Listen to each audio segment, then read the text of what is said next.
final film we're looking at, this is one that I've seen. I know you guys have got the screener for this, but this is a documentary. It's out in cinemas in Scotland at the moment. I don't know whether we'll get a wider viewing, but this is called Loch Ness.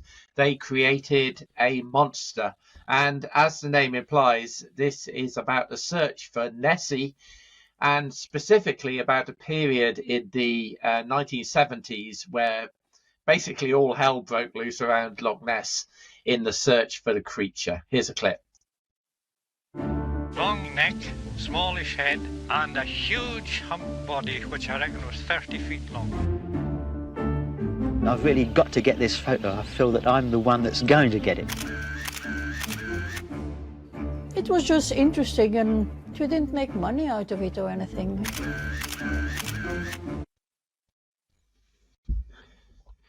So, this is directed by John McLaverty, and it's a really interesting watch. I have to say, I went into it not entirely sure whether it would maintain my interest for the 90-minute runtime, but it really did. It often amazes me in these documentaries how they actually go about making them in terms of digging up the footage that they actually show. I mean, obviously, a lot of the Loch Ness footage of the researchers and so on, that's probably available from specific people. But there's all sorts of little snippets about Loch Ness that have been dug up. There's a piece of Blue Peter. There's Parkinson interviewing David Attenborough.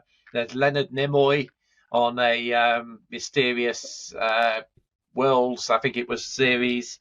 There's John Craven's Newsround. How do you find a little clip of John Craven's Newsround in the years and years of John Craven's Newsround? So I actually have great respect for documentary makers about how they actually go about finding all of this stuff to edit into the program. And you'd think it would just be a kind of linear type of story about, yeah, these people came to look for the creature and these people came and so on.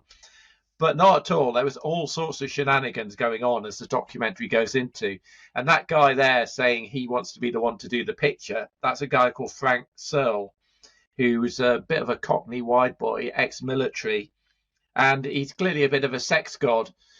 And you wouldn't think so to look at him. But he had various kind of girl Fridays, as he called, turning up because he was famous for having this research and taking pictures of the monster, who disappeared into his little tiny caravan.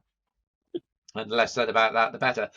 And one of his helpers was that other lady you saw there on the screen, Liev Peaton, who has some very interesting stories about him.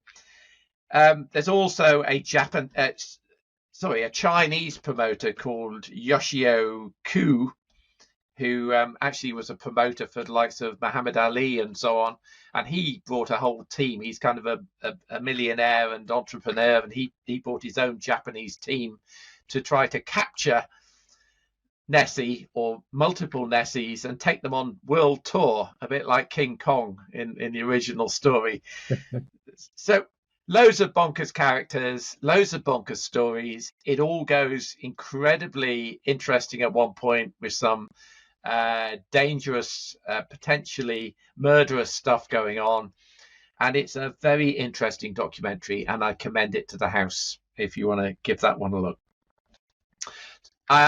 In terms of rating, I can't remember what I gave this one. I think I gave it an 8 out of 10.